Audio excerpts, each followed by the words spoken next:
Hello everyone, मैं हूं पूजा मेहता और मेरे यूट्यूब चैनल स्टडीनेटिक में आप सभी स्टूडेंट्स का वेलकम है। बच्चों, क्लास 11 के अकाउंट्स पढ़ रहे हैं जिसमें मैं आपको chapter 20 adjustment in financial statement को कवर करा रही हूं। उस चैप्टर को अभी तक हमने इलस्ट्रेशन नंबर 1 कर लिया है। आज इस वीडियो में मैं इलस्ट्रेशन नंबर 2 बताने वाली हूँ। तो स्टार्ट करते हैं, लेकिन उससे पहले मेरे चैनल को ज़रूर सब्सक्राइब कीजिए, लाइक कीजिए और अपने फ्रेंड्स के साथ भी ज़रूर शेयर कीजिए। स्क्रीन पर हम क्वेश्चन को देख लेते हैं। Following is the trial balance of Anand a sole proprietor. उसका ट्रायल बैलेंस दिया है और नीचे कुछ एडजस्टमेंट दिए हुए हैं। इन एडजस्टमेंट के आधार पर हमें trading PNL and balance sheet बनानी है। तो जैसा कि मैंने अपने प्रीवियस वीडियो में भी बताया था कि पहले हमें एडजस्टमेंट को पढ़ लेना है और एडजस्टमेंट कौन कौन से हैं उन चीज़ों को ध्यान रख लेना है। तो देखिए, यहाँ पर दिया है closing stock at market price as on 31 March 2021 80,000, however its cost were 70,000।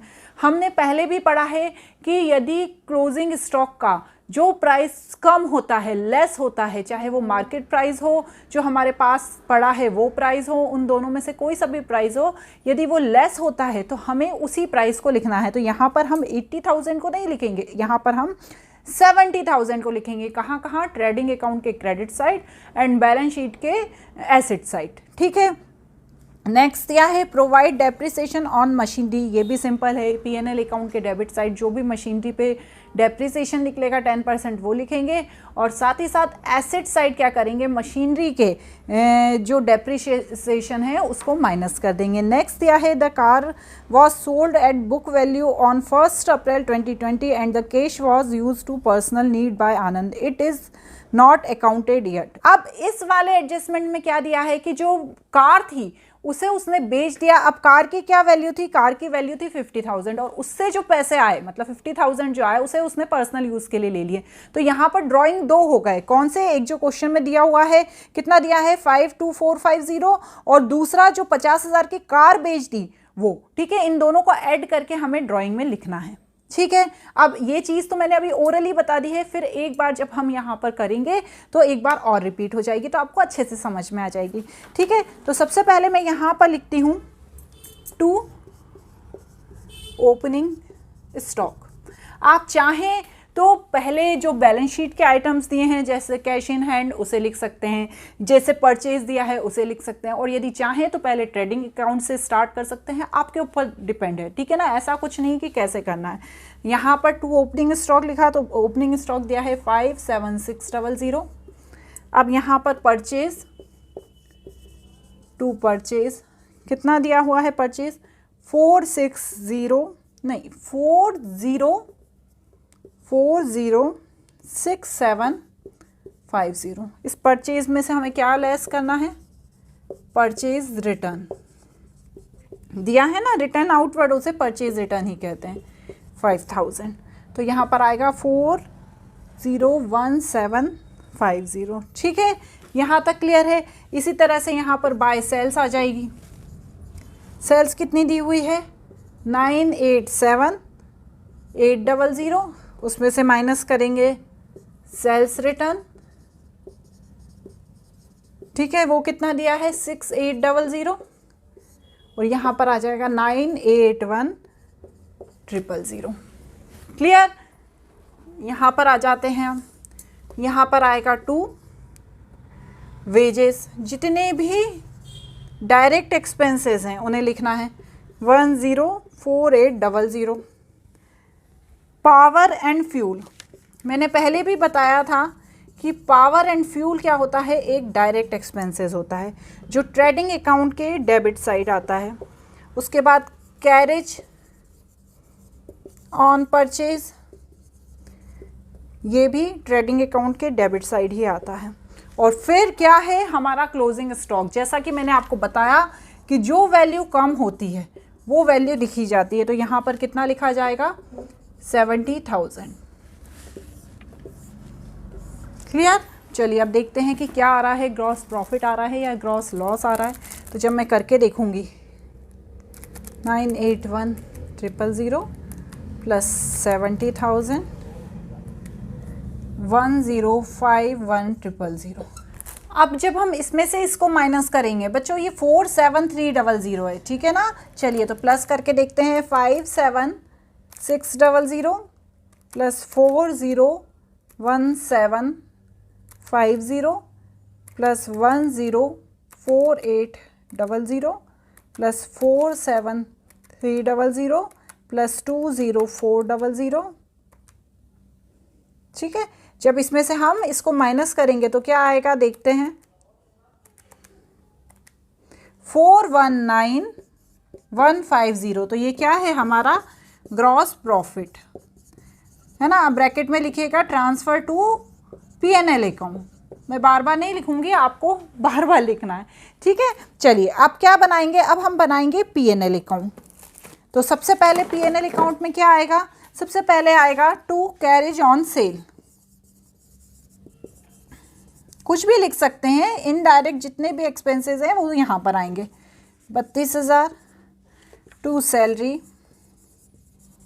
देखिए सैलरी का कोई भी नीचे एडजस्टमेंट नहीं दिया है तो डायरेक्ट सैलरी ही लिख देंगे। 1,60,000। फिर जनरल एक्सपेंसेस 30,000। अब यहाँ पर बच्चों एक चीज़ ध्यान रखना है कि आउटस्टैंडिंग सैलरी दी है 5,000, लेकिन वो ट्रायल बैलेंस के अंदर दी है, बाहर नहीं दी है, इसलिए उसका किसी भी तरह का कोई एडजस्टमेंट नहीं होगा। वो डायरेक्ट कहाँ पर आएगी, लाइबिलिटी साइड आएगी आउटस्टैंडिंग सैलरी के नाम से। यदि बाहर दिया होता एडजस्टमेंट के तौर पर तो हम क्या करते, उसे ऐड कर देते, लेकिन यहाँ पर बाहर नहीं दिया है तो हम क्या करेंगे, उसे सीधे बैलेंस शीट में लिखेंगे। क्लियर। अब क्या है यहाँ पर नीचे नेक्स्ट क्या दिया है, इंश्योरेंस। तो टू इंश्योरेंस। अब इंश्योरेंस का ब्रैकेट में दिया हुआ है पेड ऑन 1 अक्टूबर 2020, मतलब क्या है, ये 6,000 पेड किया है, लेकिन हाफ ईयर में 1 अक्टूबर 2020 को। तो यहाँ पर हमें क्या लिखना है, ओनली 3,000 लिखना है। नेक्स्ट क्या दिया हुआ है, देखिए यहाँ पर depreciation on machinery, on machinery. तो मशीनरी कितनी दी हुई है क्वेश्चन में, देखिए डेप्रिसिएशन ऑन मशीनरी दिया है, तो मशीनरी जो दी हुई है वो दी है हमारी 2,70,000। 2,70,000 पे जब हमने 10% निकाला तो 27,000 आया, तो वो यहाँ पर लिखेंगे और यहाँ पर सिर्फ लिखेंगे बाय ग्रॉस प्रॉफिट 419150। तो चलिए अब माइनस करके देख लेते हैं हम यहाँ पर कि हमारा नेट प्रॉफिट ही आना है वैसे तो चलिए 32,000 plus 1,60,000 plus 30,000 plus 3,000 plus 27,000 minus 419150। तो यहाँ पर आया 167150। ठीक है, और ये क्या है हमारा टू नेट प्रॉफिट, और यहाँ पर लिख दिया 419150, 419150। क्लियर। अब क्या करेंगे, अब हम करेंगे बैलेंस शीट में क्या क्या लिखना है हमको। तो सबसे पहले तो क्या लिखेंगे बैलेंस शीट में, सबसे पहले लिखेंगे हम कैपिटल। तो कैपिटल कितनी दी हुई है, देखिए 7,10,000। इसमें मैं क्या करूँगी, नेट प्रॉफिट जो दिया है उसे ऐड कर दूंगी, तो वो क्या है 167,150। लेस क्या कर दूंगी, ड्राइंग। तो ड्राइंग यहाँ पर दो हैं, एक 50,000। ठीक है, क्यों है 50,000, क्योंकि कार जो बेच दी थी उसे पर्सनल यूज़ के लिए यूज़ कर ली, और दूसरी दी हुई है 52450। ठीक है, तो ये दो को जब प्लस करा तो कितना माइनस करना रहेगा, यहाँ पर माइनस करना रहेगा 102450। ठीक है, ये पूरा कैलकुलेशन करेंगे तो आएगा 774700। क्लियर है यहाँ तक। अब क्या करेंगे, टू क्रेडिटर्स, टू नहीं लगता यहाँ पे बच्चों, क्रेडिटर्स 63,000, ये तो नॉर्मली दिया है, और मैंने आपको बताया था कि सैलरी जो आउटस्टैंडिंग है वो ऐड नहीं होगी क्योंकि वो ट्रायल बैलेंस के अंदर दी है, यदि बाहर दी होती तो ऐड होती, वो सिर्फ यहीं पर आएगी 5,000। अब एसेट साइड आ जाएंगे, बिल्डिंग 3,50,000, मशीनरी 2,70,000, इसमें से लेस किया डेप्रिसिएशन 27,000, तो यहाँ पर आया 243,000। ये वाला जो डेप्रिसिएशन यहाँ पे निकला था ना 27,000 का, इसको हमें लेस करना है। उसके बाद आएगा जितनी भी करंट एसेट्स हैं, cash in hand 31700, debtors 14500, prepaid insurance. जो हमने 3000 यहाँ लिखे हैं, लेकिन 3000 अभी भी बचे हुए हैं, तो जो बचे हुए हैं उनको हम यहाँ पर लिख देंगे 3000, और उसके बाद क्लोजिंग स्टॉक 70,000। अब इन दोनों को प्लस करके देखिए। देखो बच्चों, मुझे बुक रखना हाथ में इसलिए ज़रूरी है क्योंकि बिना क्वेश्चन के मैं इसे सॉल्व नहीं कर पाऊंगी, इसलिए क्वेश्चंस को देखना मेरे लिए बहुत ज़्यादा ज़रूरी होता है। क्योंकि मैं यहाँ पर इलिस्ट्रेशंस भी कराती हूँ, प्रैक्टिकल प्रॉब्लम्स के सॉल्यूशंस भी कराती हूँ, इसलिए मेरे हाथ में बुक होना बहुत ज़रूरी होता है। ठीक है, तो चलिए अब इसको प्लस करके देख लेते हैं। 3,50,000, 243 000 31700 प्लस 145 000 प्लस 3000 प्लस 70,000, तो यहाँ पर आएगा 842700। क्लियर। अब इसको फिर से करते हैं, एसेट्स वाला साइड कर लिया, अब लाइबिलिटी वाला साइड करते हैं। प्लस 63,000 प्लस 5,000, तो यहाँ पर भी आया 842700। तो इस तरह से हमारी बैलेंस शीट मैच हो गई। ठीक है ना। किसी भी तरह का यदि लग रहा है कि कोई कन्फ्यूज़न है, कोई डाउट है, तो आप मुझसे कमेंट बॉक्स में पूछ लेना। नेक्स्ट वाला जो इलिस्ट्रेशन है, इलिस्ट्रेशन नंबर 3, बहुत ही ईजी है, देख लो एक बार और उसको। Dilip proprietor of Ultra Cells had written 20,000 received from Jatin as a bad debt.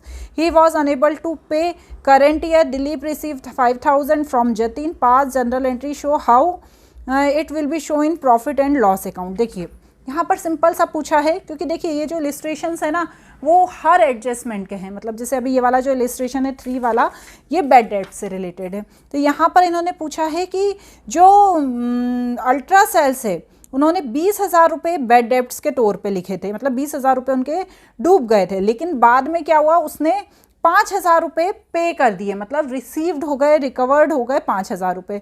तो यहाँ पर जो रिकवर्ड हुए हैं उसकी एंट्री करना है। तो हम बैंक अकाउंट को तो कर देंगे डेबिट, बैंक में हुआ या कैश में हुआ जो भी, और to bad debts recovered account. ठीक है, ये 5,000, और ये जो अकाउंट है ये कहाँ पर आएगा, P&L अकाउंट के क्रेडिट साइड आएगा, बैड डेट्स रिकवर्ड 5,000 के नाम से। क्लियर। अब जो नेक्स्ट इलिस्ट्रेशन है, इलिस्ट्रेशन नंबर 4, वो हम हमारे नेक्स्ट वीडियो में करेंगे। आज के लिए इतना ही, बाय।